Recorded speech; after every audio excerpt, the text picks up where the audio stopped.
Morning, everyone. Thank you for being with us.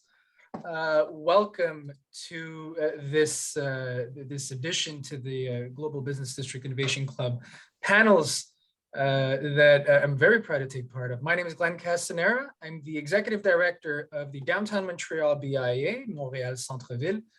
I have the pleasure to have with me today Madame Mélanie Dupuis, who is architect at Provence-Chérois, one of our very pride and joys here in Montreal when it comes to architecture, and that some of you may know as they do projects internationally. Mélanie, merci beaucoup d'être avec nous. We also have Marc-André Carignan, who's Senior Project Manager in Urban Planning at the Partenariat du Quartier des Spectacles, a cultural district here in Montreal. Bonjour, Marc-André. Hi, Glenn. Hi, thank you very much for being with us. So again, this is a Zoom. We do not see you all. I hope you're all doing well. If you have any questions or want to interrupt us as we speak, please don't hesitate to write in the chat and we'll answer your questions. This presentation will be in English, as it normally is with the GBD. Si vous avez des questions en français, s'il vous plaît, n'hésitez pas. Je m'adresse surtout à nos amis de Paris La Défense.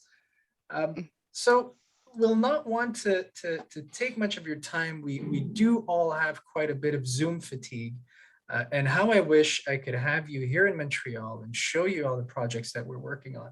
But the purpose of today's presentation is to discuss how, in the context of all the GBDs being faced with major transformation that were existing pre-pandemic, that have been accelerated with the pandemic, and seeing how we're all still facing, and many of us are still facing a fourth wave. It is the case for us here in Montreal, although we are faring quite well. Well, it's how those global business districts can make it through the pandemic and how we can ensure that they maintain their competitivity.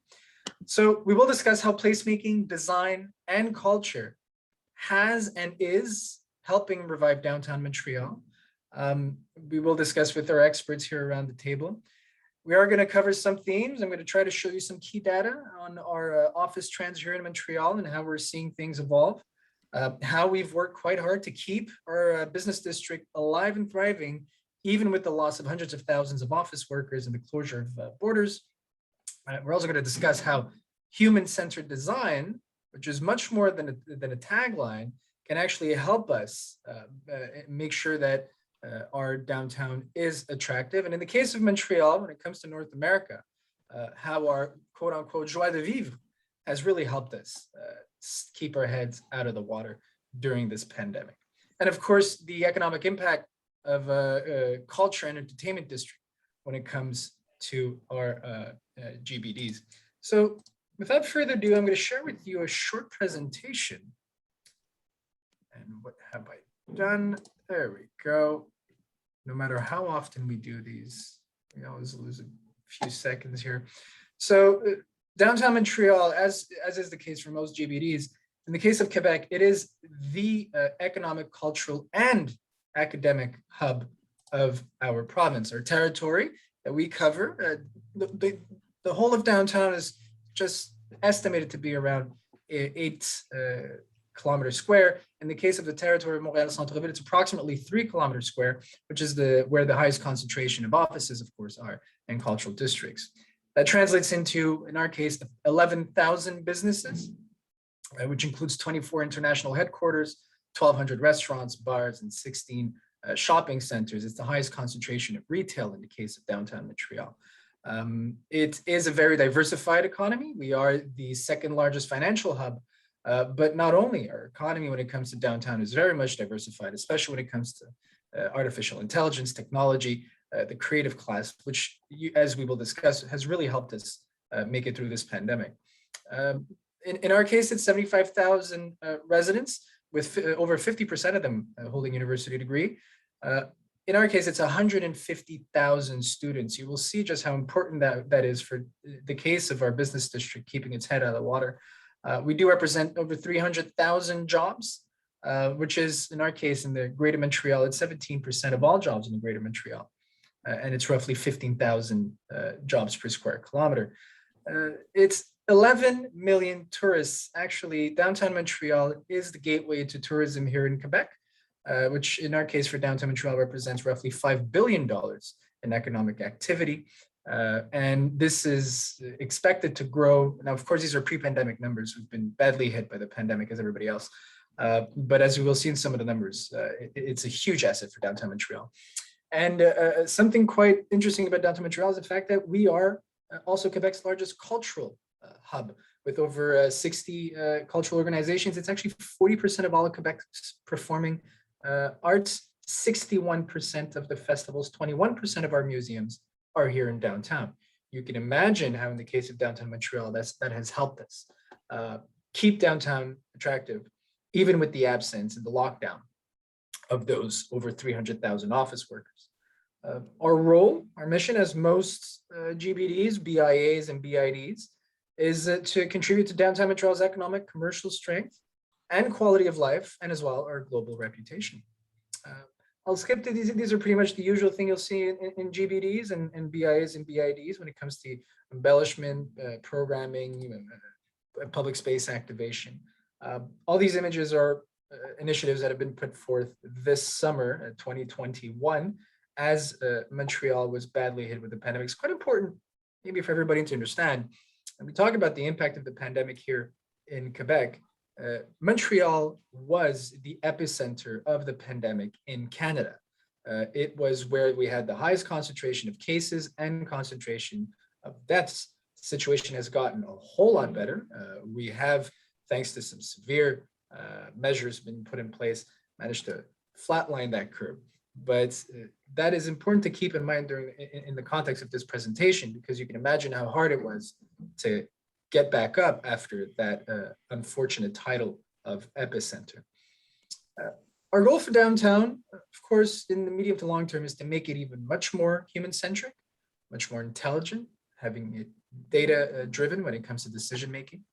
Having downtown Montreal being a beautiful area with open air museum, public art, green spaces, as you can imagine, anything that can contribute to the experience of visitors, whether they be workers, students, or tourists, and shoppers, of course. And being an influential downtown. We were speaking just as we were preparing for today's talk. We actually, in Montreal, is right now going through a municipal campaign. And we just had yesterday our economic debate. And you can imagine that downtown Montreal was one of, if not the main topic of discussion. Our role is, of course, to represent the 11,000 businesses on our territory to make sure that downtown is well represented and that it is properly invested. A few key numbers with you, and please, at the end of this presentation, we'll gladly share with you the link to a report that we'll be publishing this Wednesday, which is the state of downtown Montreal, l'état du centre-ville. You can find this information on our website at montrealcentreville.ca, where we analyze quarterly the state of downtown. Now, here's some key data that I hope will be quite useful to you, but also quite revealing for everything else we'll be discussing in this panel. First of all, when we talk about office vacancy, which the highest concentration is in downtown Montreal, as you can look at the trends here, this is Q3 2021, Class A offices, which in our case represents 60% of our portfolio, is at the same rate that it was in 2018, which is quite promising, but also quite representative of the shift that we're seeing in our office industry. As you can tell, in Class B and Class C, the situation is quite different. Class B and C offices are emptying up, which to us confirms data that we were collecting towards workers in offices, which isn't that they don't want an office, is that they want an office environment that contributes to their productivity and to attracting and retaining their talents. This translates also into what we're seeing in the trends of relocation. So luckily, and these are 2021 numbers, 46% of all new leases that were signed downtown, and offices specifically, are from downtown tenants to downtown.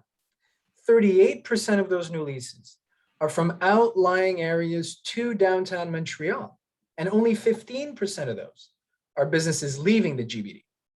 Now, if your media narrative is anywhere as near as it is here in Quebec, you can imagine this contradicts a lot of the messaging that's been ongoing as people fleeing downtowns.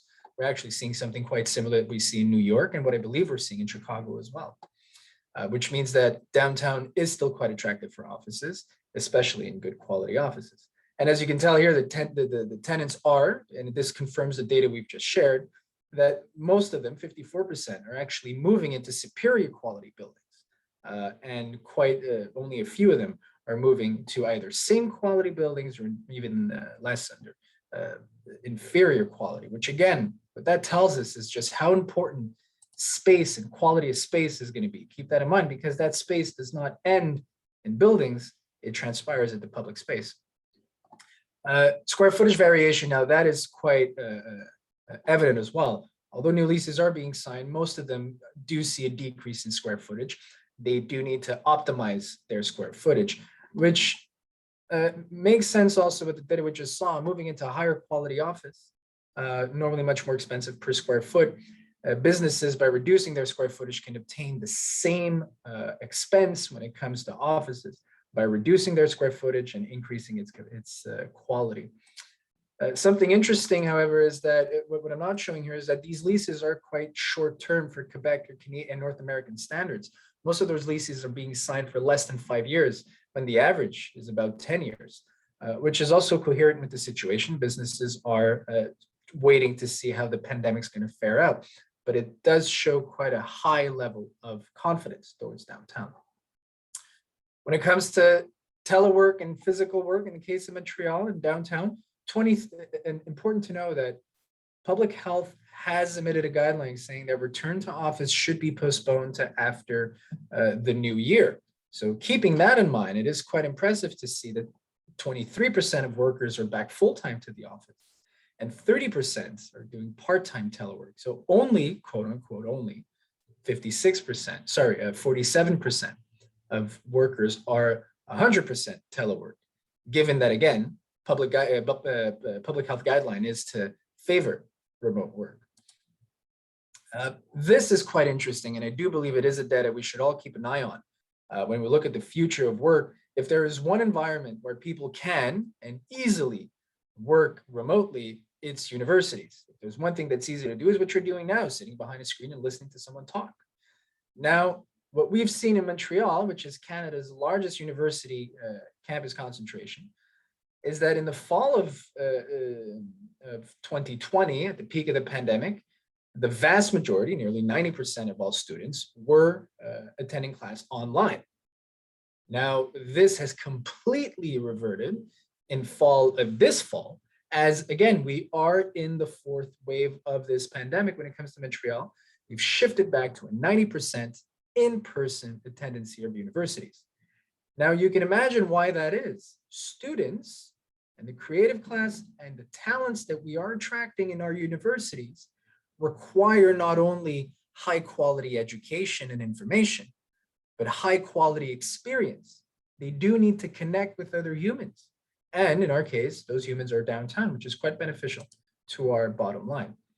Transportation, you might be seeing the same thing in your GBD, which is car usage has exploded. Public transportation is not yet back to pre-pandemic status, which means that we do, ironically, in the case of Montreal, although we are still missing a lot of footfall, our road congestion has actually gone back to pre-pandemic status, which is a real problem. And last but not least, the housing sector, and that is quite interesting when you look at how the housing sector is performing in Montreal. So 13% of all the new residential construction projects in Greater Montreal are happening in the downtown core. Now, it's important to know that the downtown core only represents 0.1% of the territory of Greater Montreal. So 13% of new projects in a territory no bigger than 0.1% of the territory. That goes to say just how attractive the downtown area remains and how important that is to keep. Now, we do have, we're going to talk about how that placemaking experience is important downtown. Some of you might be familiar with Leonard Cohen, which is somewhat of an ambassador of downtown Montreal. It's also to show you just the public art that we have seen multiply in the city, but also a quote that we quite love of the great Leonard Cohen, which is that there's a crack in everything, and that's how the light gets in. Well, that's quite a bit of how we try to work here in downtown Montreal. Now, my guests, Marc-André and Mélanie, will go over some of this, but it's important to state that in the context of this summer, when hundreds of thousands and if not millions of visitors were absent, it was quite important for us to maintain footfall downtown by offering the best experience possible. That translated by events and partnerships that have never been seen in the case of downtown Montreal, working quite closely, the business community working hand in hand with the, and this unfortunately I will skip because we will be running out of time. Okay, is that I wanted to show you the context. Yeah, that won't work. Sorry about that, guys. The context that I want to say is that where we are lucky here in downtown Montreal is that even without the pandemic, before the pandemic, we had begun to work on transforming our downtown. So I'm going to show you a quick video that's going to summarize the context in which we're in, and we'll skip to our guests. But this video that was prepared by the City of Montreal in 2018 just shows how wide the transformation is happening here in downtown Montreal.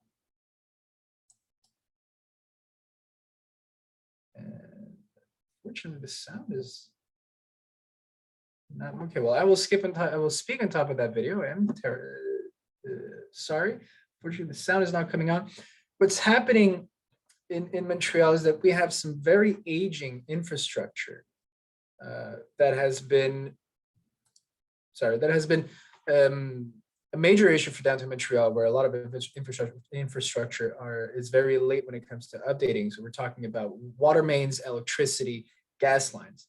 So there's a running gag that downtown Montreal is a constant construction site. But the city and its private partners have taken this opportunity to transform downtown. And if you're familiar with North American downtowns, which are very much car-centric, making it a positive transformation that will help its experience and help it rival other destinations, which many of you are part of. That includes major transformation of our #1 commercial street, St. Catherine. St. Catherine Street for downtown Montreal is the equivalent of Fifth Avenue in New York. And it's actually Canada's 3rd most expensive retail street after Robson Street in Vancouver and Yonge Street in Toronto. So what we've began here is a major transformation to making it much more inviting for visitors and shoppers while we're doing the infrastructure, but also, and as you can see by these images, making it a whole lot more interesting for people to linger on, again, contributing to its experience. That is all happening at the same time that we're transforming public squares, whether it be Dorchester Square, Square Phillips, which are public squares that in the case of downtown Montreal have been quite neglected in the past decades. And to that, we are adding a major public transportation system. We already have a metro station system that's quite efficient. We are now connecting it with a light rail system that is connecting downtown Montreal directly to the airport. It is going to be a less than 20-minute ride from Pierre-Éliott Trudeau International Airport, which is one of the major airports here in Canada when it comes to connecting with international flights, directly to the core of downtown, which is St. Catherine and McGill Avenue. Now, I'm bringing that up because that is quite important to know that if this work had not begun pre-pandemic, I would not be so optimistic right now. The fact that this work begun before the pandemic means that we are beginning to reap the benefits of some of those transformations, as we will cover quite quickly in the next minutes. So all that to say, and let me show you this here. I will skip this quite quickly because this was part of the video, but it includes, it's important to note, not only the public sector, but private sector, in the case of Place Ville-Marie, transforming what used to be parking garage entrances into monumental public spaces, and that will now, in their future projects coming, to transform them into works of art. So this is where I stop at last, and I will finally let my guests take over, which we are going to speak, first of all, with Mélanie. Mélanie from Provence-Chérois. Mélanie, can you tell us, well, I will let you do your presentation, partner at Provence-Chérois. Provence-Chérois, which has done many projects here in downtown Montreal. Without further ado, Mélanie, je te laisse prendre la relève. I think you have a quick presentation for us as well. And meanwhile, our guests, if you have any questions, please don't hesitate to write in the chat.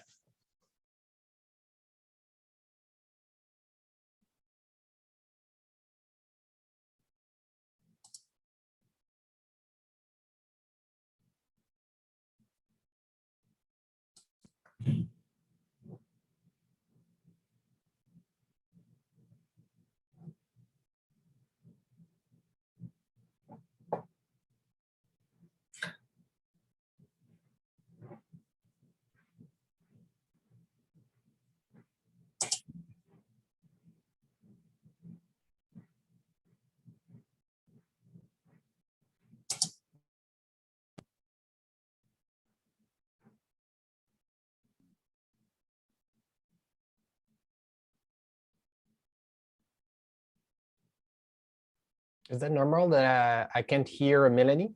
Oh, you can't hear me. Can you hear me now? Now I can. Yes. Sorry, I okay, was sure. double. Good. I was double muted. All right, sorry guys.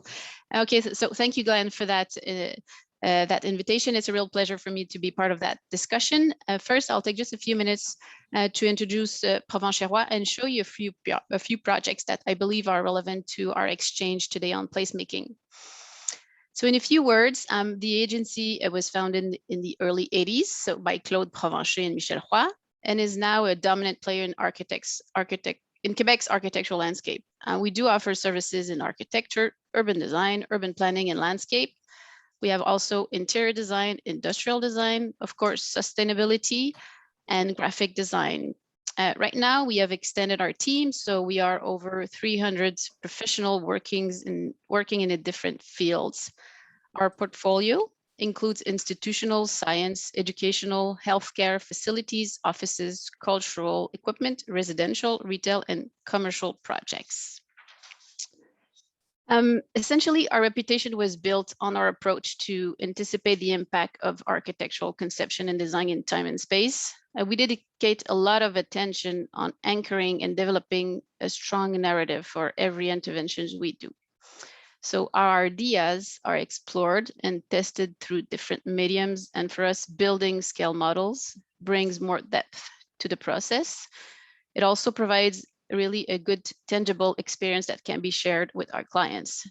So our mission is also about sharing our knowledge and experience with the architectural community. So what you can see right here is an exhibit in the Montreal University Architectural School. So we do share, discuss, and participate in lecture also, just to stay close to the community. Also, we seek to innovate in every of our projects. So whether it's a brand new construction, an addition, or heritage transformation, our goal is to provide our clients with buildings that are not only iconic, but uses the best construction strategies. So for us, a building is a living environment, and we want it to be adapted, sustainable, and flexible to changes. Essentially, at the center of our practice, we do have collaboration. So we believe that good architecture and urban design is born through constructive exchanges with our clients, whose needs and desires are discussed and taken into account. Often what we see is that innovative projects are really the result of this team effort, which allows us to push the limit further and achieve the best results possible.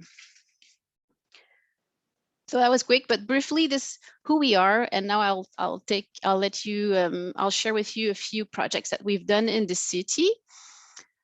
I'm bringing you back in time, so let's rewind a few years ago, when the offices, when it was just beginning, participated in the two important projects that left a major legacy and especially set the tone for the future interventions on public space in the city. So first project is the World Trade Center. It was completed in 1992 and involved rehabilitation, restoration, and the construction of an entire city block located at the border of the Old Town and the downtown core. The complex features international organizations, prestigious offices, conference rooms, exhibition halls, a luxury hotel, boutiques, and restaurants. But really, the essence of this project is that there's a generous interior public street that links all of these functions together and that is animated and accessible all year round. The other project is the Montreal International District Urban Redevelopment that was completed in 2004. So it was designed in joint venture, and it was really planned to restructure, revitalize an area that was at the time empty lots in the urban fabric. So today it hosts a high concentration of international activity. So this project really has a distinctive signature that can be found in its infrastructure, the landscape, the lighting, street furniture, and signage. So what we see right now on the screen is Place Jean-Paul Riopel. That is also home to public art that contributes to the animation of the plaza and really showcases Montreal's culture. Square Victoria, that is the other half of the district, provides the same kind of ambiance. The space is framed by office buildings. It hosts a subway entrance, then again, public art and water fountains. Coming back to today, so as the downtown continues to grow, we can see that the artistic and cultural institution in the area have provided an incentive for builders to integrate better suited gathering space in their projects. So what we see on the screen is Provence-Chez-Roi. Projects that were recently completed are ongoing, but we can see that we are really active in the sector, and we are pursuing our mission to promote and provide great urban spaces and architecture that really contributes to the vitality of downtown. The first project, the Esplanade de Montréal, Place des Arts, is a big gathering space for the city's arts and culture community that was entirely renovated and essentially returned to its initial vocation as a stronger public space than ever. It is, in fact, at the very heart of the city festivals and artistic happenings. You can see Place des Festivals is right on the left of the screen. So among its features, we have reinserting water fountains, integrating generous seatings, additional greenery, and most of all, we've opened up the views to highlight the cultural and heritage qualities of this unique destination. St. Catherine Street redevelopment concept reflects the desire to strengthen the singular identity of this famous commercial artery. So like Glenn mentioned, the project expresses all of the ambition of this street that is much loved by Montrealers and the city many visitors. It will, because it's under construction right now, it will limit the vehicular traffic, enhances the sidewalk, add trees, provide custom street furniture, so a strong personality, and most of all, provide enough room for on the sidewalks to allow for all year round pop-up events. Part of the transformation of St. Catherine, we have the Philip Square that will basically return to its historical form, but with additional greenery, then again water, and then flanked by this monument in the middle of the space. During winter time, it is also important that this place stays alive, so lighting effects will attract people during winter, and on hot summer days, an extended tree canopy will bring a little bit of coolness in downtown.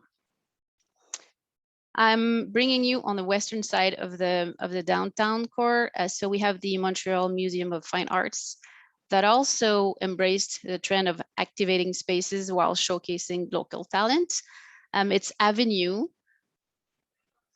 that is called the Avenue du Musée, with its permanent sculpture garden on each side, becomes annually the place for temporary exhibition that is done by local artists. So basically what's happening inside of the building is brought outside and available to all the citizens, visitors, and everybody. So finally, in our case, being an architect, we recognize that plaza squares, parks are not alone in redefining the vocation of the sector.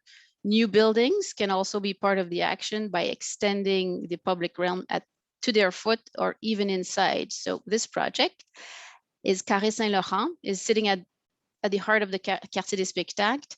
It offers, it is in fact a multi-use complex that includes government offices, the Montreal History Center, and a big food court that is called the Centrale at the base of the building. So this gathering space is really in continuity with the work already begun in the Quartier des Spectacles, and it really contributes to the neighborhood's economic, social, and cultural rebirth. This other building that was completed recently that is called Îlot Balmoral is then again sitting right at the base of the Place du Festival. And it's the home of the National Film Board of Canada, the School of Digital Arts, Animation and Design, and then the University du Québec à Chicoutimi. So it really brings a vibrant experience when you are looking at a show from the Place du Festival, and it really it became a landmark for that portion of the city. Finally, the Montreal University New Business School is another good example of a strong educational presence at the heart of Montreal's business district, since it really facilitates the access to its program to many company, professional, and executives that have their homes in downtown Montreal. Voilà. Merci, Mélanie. Small anecdote, that last picture. So I'm biased, of course, downtown Montreal. I get to see all these projects and I get to inherit most of them because I have really absolutely nothing to do with them. But one thing quite interesting, that last image that we just saw of the HEC, which is our business school opening, that basilica right next to it is actually where I got married no longer than 2 years ago, already pre-pandemic. So quite happy to see how that heritage is now being married, without too much cliche, with one of our biggest assets, which is our education. Without further ado, Marc-André, and I introduced Marc-André as a partner, but Marc-André Carignan here in Montreal and in Quebec is not only a partner, also a quite renowned expert in architecture, public speaker, and a journalist when it comes to design. Very happy to have him with us. Very happy to collaborate with him on many of our projects in downtown. So Marc-André, the floor is yours. Thank you very much, Glenn. Can you see my screen? I can, but if you could put it in full screen, it's a PDF, I believe. Yeah, it is. Let me see. Oh. While you do open it, just for our guests to know, so Partenariat du Quartier des Spectacles, being our cultural district, is in downtown. Our territories se chevauchent, and I'm sorry, I cannot find the English word, but the overlap. Although their mission is mainly culture, it is the main concentration of all festivals in Quebec. And I do believe in Canada, but I will let Marc-André confirm that or not. There we are. Perfect. Okay, excellent. Well, thank you very much, Glenn, for this opportunity today. Maybe just a quick word about the Quartier des Spectacles. Quartier des Spectacles is actually a 1 square kilometer territory. It's the cultural art of downtown in Montreal. We have 8 public spaces, 30 performance halls, 40 festivals per year, 100 shows per month, usually when there's no pandemic. It's actually the largest concentration of cultural spaces and buildings in North America. And the Quartier des Spectacles Partnership is actually the organization that is trying to activate the public space, this area, to create a vibrant quartier through a programming of cultural activities. In addition, of course, with the existing offer, so between festival and different events that actually take part in this part of the city. But during the COVID-19, we had to rethink completely the offer in the Quartier des Spectacles. So we had to work really hard in the past 2 years, especially with the COVID, to activate downtown with placemaking, design, and culture, usually outside the walls, basically open air, And it was quite hard, like Glenn said, for local businesses, for restaurants. So we had to find a way to attract people downtown. And basically, we asked Montrealers to be tourists in their own city, basically. So what we did last summer, but you can see on the screen, it's called Les Aventures du Cœur de l'Île. I can try to translate. I think it doesn't sound really good, but the adventures in the art of the island. I live in Montreal, basically. So it sounds better in French, but anyway. And the concept was quite simple.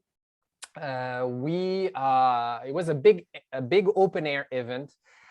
We had to create magical moments in different spots downtown. So it had to be safe, it had to be attractive, but we had to attract people, give them a reason to come back downtown. And basically, we tried to create magical moments, we element of surprises downtown throughout culture, design, and placemaking. And this big open air event was founded by the Quebec government, by the city of Montreal, and we had partnership with Montréal Centre-Ville, so Glenn, and Tourisme Montréal, Montreal Tourism, I don't know in English. Anyway, it's Tourisme Montréal. And we were helped also by 200 partners, so cultural institution, business improvement district downtown. So we had a lot of partners to make it happen, and they help us to realize Les Aventures du Cœur de l'Île. And this project was actually spread out downtown in many different places. And we tried to attract people close to businesses, to restaurants. And this big project was actually divided in two categories. The first one was urban design. So we created what we called oasis. Basically, as you can see, oasis were temporary urban spaces created by designers, by architects, and by artists. Like I said, to create a surprise in the city, you're just walking and then boom, you see this very colorful installation. And it was very popular in different social media. So you can actually, the oasis were places where you can sit, socialize, eat, basically have a good time. It was open 7 days a week. It was free. And we had a team working for, well, security and cleaning team for the COVID, of course. And we invited artists, designers, and architects to work with us because for them, it was a lot of fun because there was almost no limit in terms of creativity. Of course, we had a budget to respect, but there was no limit. It was like, impress us, try to make something impressive, try to attract people, and let's go, be creative. And we saw this picture earlier, with this project earlier in the Glenn's presentation. That's one example of oasis that we created. It was called Prenez Place. And it was a place, as you can see, that it was actually a 200 meters long table, all yellow, even the objects on the table. So it was very theatrical under the trees nearby. So you could actually bring your lunch, takeouts nearby, so you can buy stuff. You take a takeout and you just come and eat it there. Some people were playing chess during the day. There was even a market with fruits and vegetables sometimes. And this installation, especially, they actually won design awards, not here in Quebec, but also international awards. So it was a project that really, we were really proud of this project, downtown Montreal. And with this 200 meters long table, we could actually sit apart. And for the COVID, it was really, really safe, basically. Another example I can show you, it's called La Place des Souhaits. So it was in the Chinese district on a site that was actually, it was a very strategic site with no use in the district, in the Chinese district. So we decided to transform this giant land, a piece of land, into a giant public space with the help of the business owners around, with the help of artists around. There was actually one of them called Karen Tam. She created the big tree that you see in the middle. It's called a wishing tree. with orange balls and wishes written on pieces of paper. It was based on a wishing tree that you can find in Buddhist area in Asia. And we had more than 1,000 flags all around the space, very colorful, to close visually the space so you can have a better experience while you're inside this public space. And we activated the space with an Asian market also from Thursdays to Sunday. So restaurants downtown, Asian restaurants, they could actually like rent a spot over there and they come and they, yeah, it was an Asian market. It was very, very popular, very crowded. We had big lineups next to this public space because of course we had to control people coming in and out for COVID reasons. Another example was here à l'ombre des cosmos. It was a very powerful installation in the business district downtown. As you can see, it was more artistic, contemplative installation as opposed to the Asian market, for example. But you can see more than 1,500 colorful pieces to bring color and joy. It was like a magical tunnel. You can actually walk inside, and the pieces were flapping with the wind. So it was quite impressive and also very popular in Instagram. It attracted a lot of people downtown in this part just to make sure everyone actually walking by was just taking picture of this installation. So it was quite a success for us. We also organized another project. It was a beach downtown. So we really had a beach with sand. So you can actually put your feet inside the sand downtown in front of a big cathedral, so heritage building. And people could just, it was a way to travel without leaving the city during the COVID. And we also created original soundscape for this site. So you had the very interesting soundscape while you were sitting and enjoying your lunch. Very popular also with kids, as you can see. Can we see kids? Oh, no, not on this. Oh, maybe here in the front. But yeah, we had a lot of kids playing on the wooden structures. It was quite interesting, And of course, we had smaller installations downtown, especially on the main street downtown St. Catherine, the one that actually Melanie showed us with it's under construction right now. But we just transformed very easily with pieces of art pieces, with giant chess game, simple but very effective. So we completely transformed the experience on this main commercial street downtown. And the other category, like I said, Les Aventures du Cœur de l'Île were actually divided in two categories. The first one was urban design, and the other one was cultural programming. So we actually, yep. Oh, sorry. Yep, my computer lagged a little bit. So yeah, cultural programming.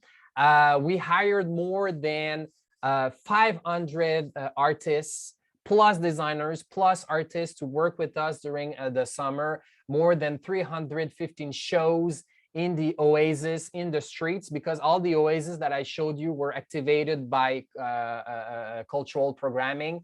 And some shows were actually just boom in the street. So you were walking bang and then boof, there's a circus coming out of nowhere, like a dance troupe coming out of nowhere.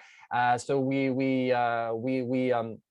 really try to have diversity. So theater, dance, music, circus, comedy, visual and digital arts. And so yeah, it was and as you can see also here at the bottom right of your screen, for example, at in the Chinese district, we also had Chinese artists coming out. So it was very diverse in terms of cultural programming. And we also had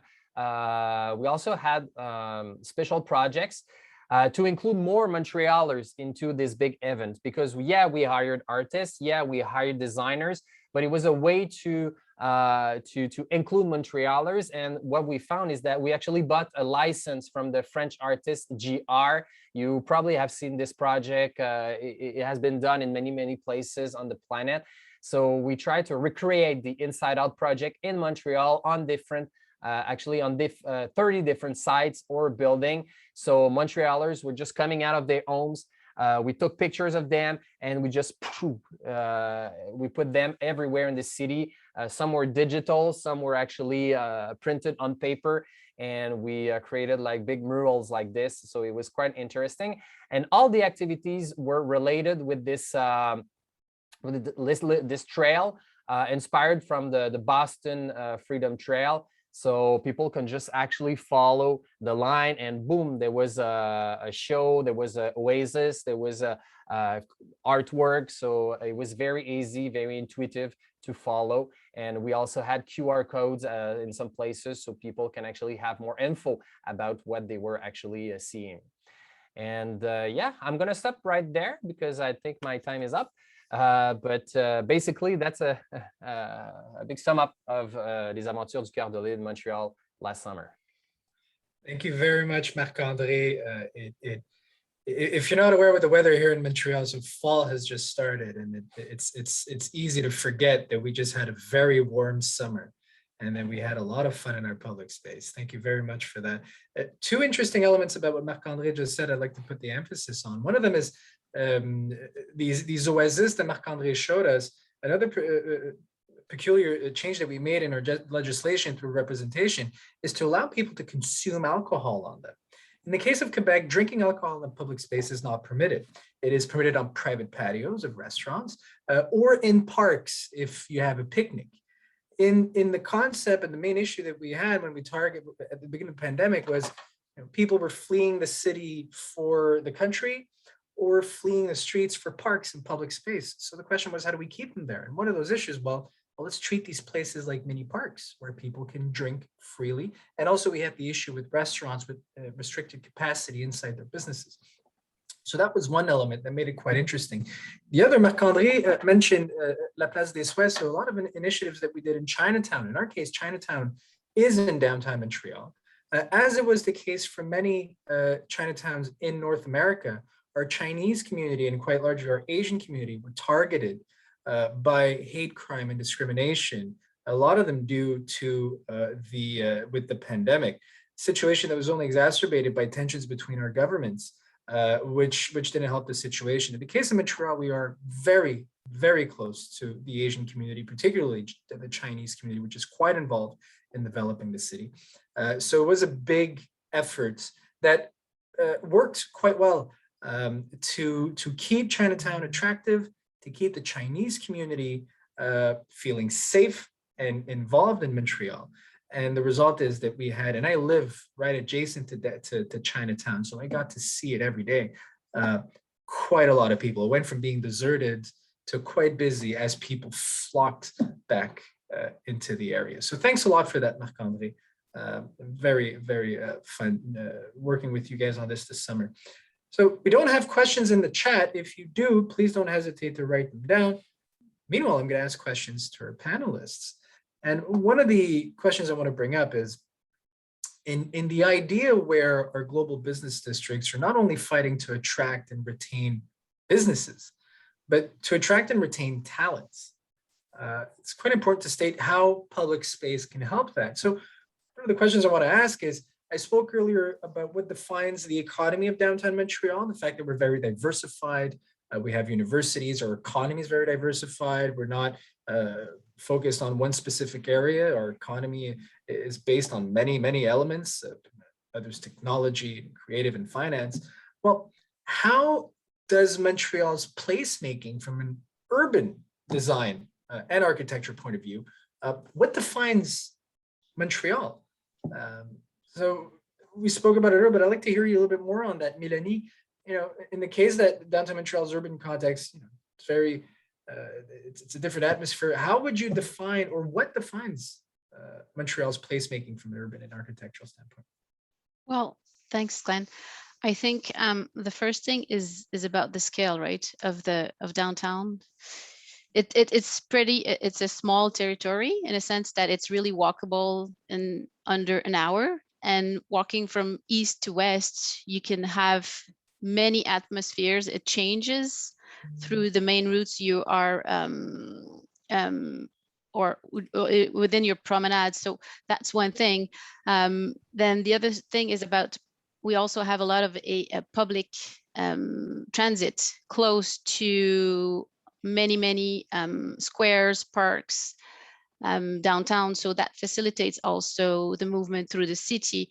And I consider we have a lot of green space also that are accessible full time and really connected to either housing, commercial, offices, cultural centers. So that's something that really makes it unique in a sense that you can have access to a lot of different experience within a small radius.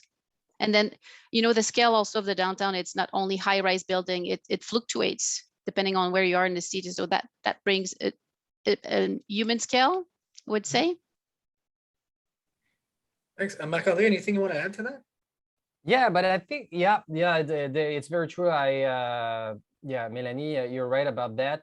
I would say that what defines Montreal in terms of placemaking, urban design, first of all, for us, it's not a new thing. When we talk about placemaking, for example, it's not a new thing forced by the pandemic. We have been experiencing placemaking, I would say at least 10 years in Montreal. We have an expertise that has been developed over time. And placemaking is a way to, for us at least, to try different concepts with Montrealers. So we do a lot of surveys when we do that kind of stuff. So we have the pros and cons of each concept. And what's fun also about placemaking is that it allows us to make mistakes. So we try concepts, different concepts, we can improve them, and then boom, then after we can create a real permanent public space. So placemaking is quite interesting in that sense. And during the pandemic, it was a way to transform the city very quickly outside, try to bring people with like the concept that I showed you earlier in the presentation. And placemaking, in our case at Quartier des Spectacles, it gave a chance also to emerging design firms to create in public space, to have a visibility with the public. And some are now specialized in placemaking. So that's quite interesting. And it's also a way to focus on parts of the city that are not used to their full potential. And the Chinese district was a very good example. It was a big piece of land with actually no real use. It was a prime spot for the Chinese district. And I think that what we did in the past 2 years, because the year before we also had a smaller public space like a beach in this area. This year was bigger with the Asian market, but it became an opportunity to work with the community and a unique opportunity to bring people together in a project that we can actually be really proud of. So yeah, to me, that's what defines Montreal. We try a lot of stuff, and the pandemic became an opportunity to even try more stuff. Very interesting. Thank you. I'm curious to hear you on this other element. So we are talking about business districts. Marc-André, Melanie, you know me quite well, and my positions here in Quebec are quite well known on this, on the importance of the different tribes and clienteles we're attracting downtown. But in our case, you know, when we think of business districts, it's mainly office workers. In the industry of retail, it has been long enough already that the retail industry has understood that merging culture, entertainment, and retail was key to attract footfall and generate footfall. In the case of Montreal, we've adapted this with offices as well. Could you tell me what it is that business districts can learn from entertainment districts and from activating public space? Why is it important, and what can we learn from it, specifically for business districts? Marc-André, I'll let you start on that. Yeah, okay, sure. I was asking Melanie if she wants to go first, but I'll try to alternate. Thank you. Yeah. So I think when we think about urban design and architecture nowadays of global business districts in general, we have to think the city differently nowadays with more mixed-use building. We have to think the density differently. We need different kinds of activities during the day, during the night, during the weekend, because I've seen in North America so many business districts that are actually dead after 5 o'clock, that are dead during the weekend. And I don't know, for me, when everything shuts down like this, you have security issues, you have dead zone, you lose economic activities. So, and especially now with the pandemic, you have to give a better reason for employees to come back in offices than just, oh, let's come to work. I can stay home. I have no traffic in the morning. I have my pajamas on. So why would I go back into those business districts? So we have to create a better urban experiences in business districts throughout public space, culture, green spaces, places where people can actually socialize after work. They can work maybe outside. They can live close to work. That's something really good about Montreal is the past few years, we have more and more residents coming downtown. So it's not just a business district with stores and restaurants. We have people living there. So it brings a spirit. There's something going on every day of the week in Montreal downtown, because there were a lot of political efforts in the past few years to bring people downtown. And yeah, people are more and more, they have to look for work, live, and play environment, not just work environment, not just residential area. You have to have mixed use activities and mixed use building. I think that's the key for business districts to actually become tourist destination. And in terms of entertainment districts, like I showed you, we tried a lot of things in the past few years, and art and culture can be part of it to be more authentic, to be creative, create creative neighborhoods. Yeah. Merci, Marc-André. Thank you. Mélanie?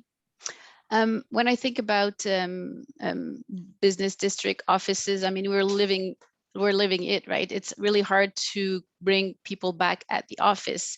But something that's really at the essence of it, I think, is the way people perceive their working environment, right?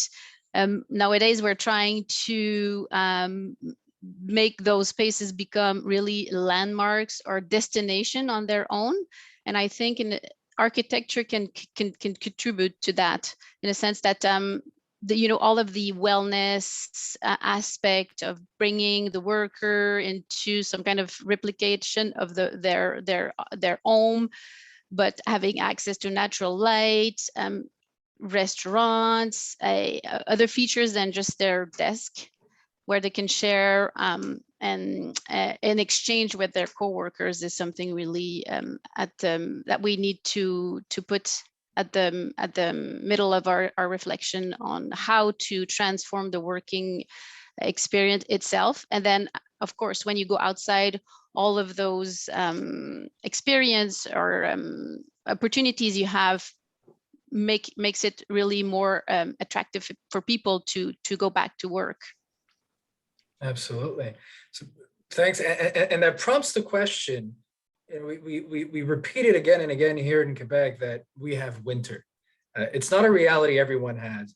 We do have some colleagues here at the GBD Innovation Club. I think of my colleagues in Russia, amongst others. Chicago also has a winter, but in our case, those that aren't familiar, Montreal has very warm summers, very cold winters, global warming a little bit less maybe, but it is not unusual to have over nearly a meter of snow fall within a week, and temperatures below 20 degrees does happen. It is not average. Average is around 10 to 15 below zero. But so keeping that in mind, we talk about placemaking. It's not so hard during the summer. How do we do that during the winter?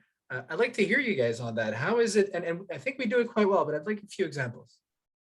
Mélanie, maybe Quartier International, when you guys worked on that, and Place des Festivals, those are very, and I walk it every day. Even St. Catherine, because you have renderings, 3D renderings about how to give a winter life to this St. Catherine winter Street. Life, right? I think our work, while we're developing those spaces in conjunction with a lot of stakeholders, and the thing is, the key thing I think is doing a lot of research, surveys, and public consultation of citizens that live also in the area, not only visitors, but take into account their opinion. So that really sets the tone in terms of what we need to include into those spaces. That we're kind of building the canvas, and then events can happen on top of that. So we are trying to make those spaces as much enjoyable full all year long. And the example I have is the Esplanade de la Place des Arts, right? Place des Arts was there a long time ago. It was like mid 60s, right?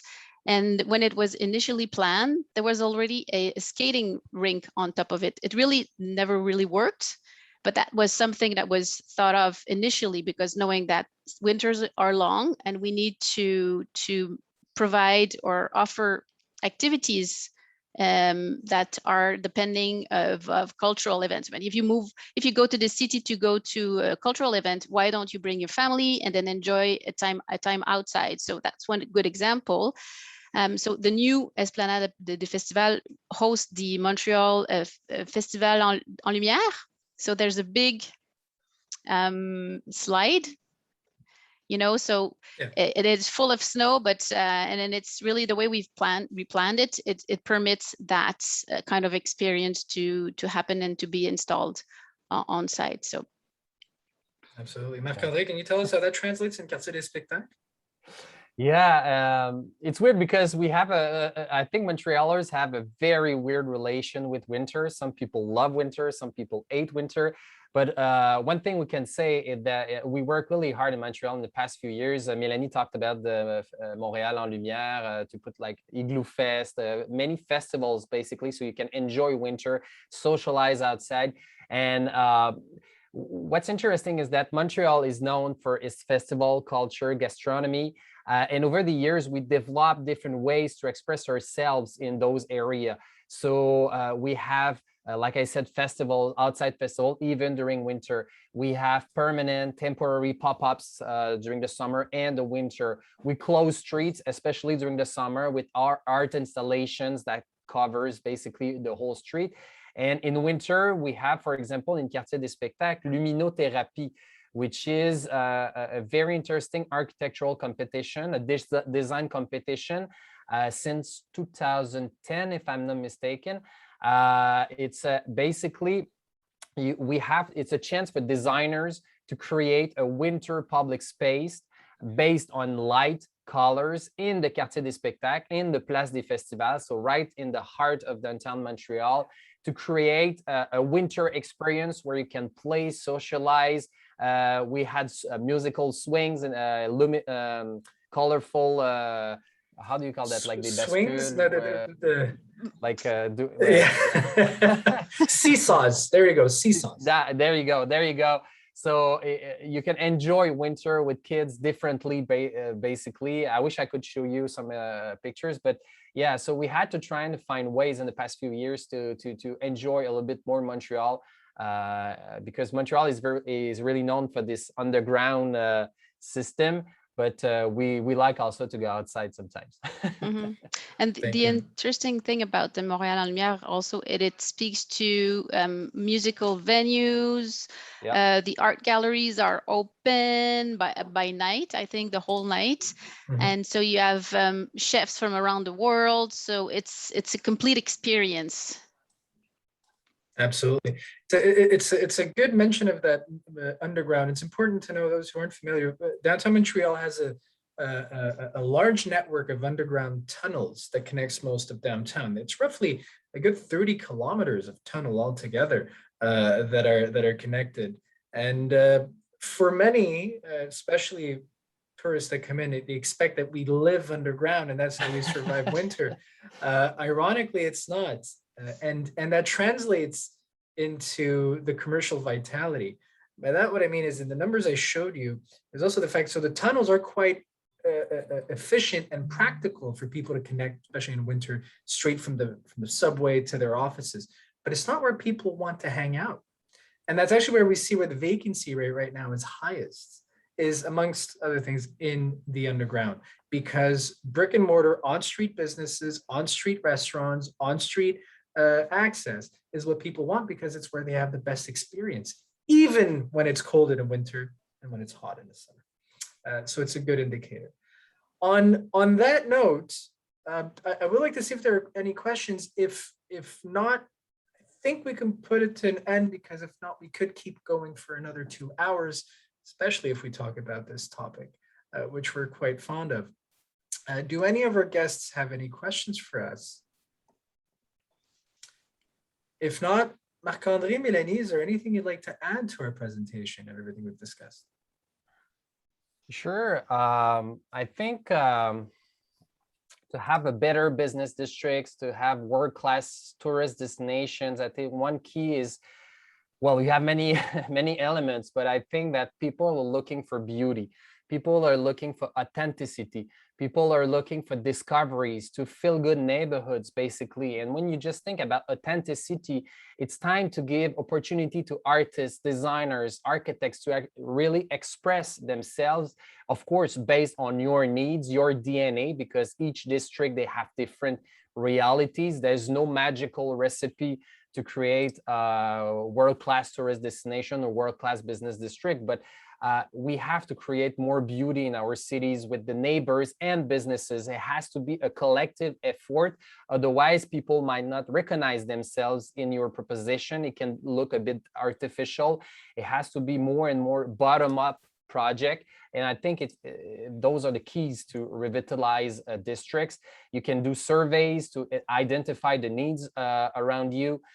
You can do open call proposals, like I said, with luminotherapy. So you receive ideas from creative minds of your city to transform public spaces and transform your neighborhood. Pop-ups are a really good way to try different ideas, especially with placemaking, but also when you have vacant space inside commercial districts, for example, you can try pop-up stores, pop-up art gallery, pop-up restaurants. So you try new ideas and you try to transform your neighborhood with your neighbors, with your businesses, and it's going to make your district way better.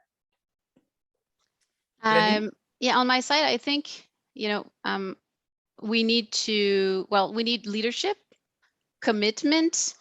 And I think what we live with the pandemic is that many people want to be part of those, seeing the city getting transformed. And so we need to extend this exercise, and plan spaces, not only by professionals, urban designers and architects, but really co-design and make the community, the local people living in the area, part of this whole exercise, so it suits their needs, because in the end, they're the one who are going to use those spaces. And lively spaces is kind of it gives the idea on how the city's health is going, right? So when we see activated outdoor spaces, it means that people are going outside, enjoying the city. So it's kind of an indicator. But at the beginning, when we plan those spaces, we need to have a more concerted effort. Absolutely. I see Marc-André is showing a few images. I just want to thank Christina from Beijing that's with us. Thank you very much for being here. And we know that the time difference might be a little bit hard on your end, but thank you very much for being there. Marc-André, these images quite show kind of what this is these are not touched up. I mean, this is how winter looks like. It's actually a pretty calm winter, because we normally get much more snow than that. But it is something quite usual for us. And with climate change, who knows how winters are going to look like in the next few years. Absolutely. Right. So if that covers it for us, if there's any other questions, please don't hesitate to email me, call us, contact us at Montreal Centre-Ville. I am quite looking forward to seeing you all in person. I sincerely miss Chicago. I really miss Paris and London, but that not just. So I'm very much missing all of you.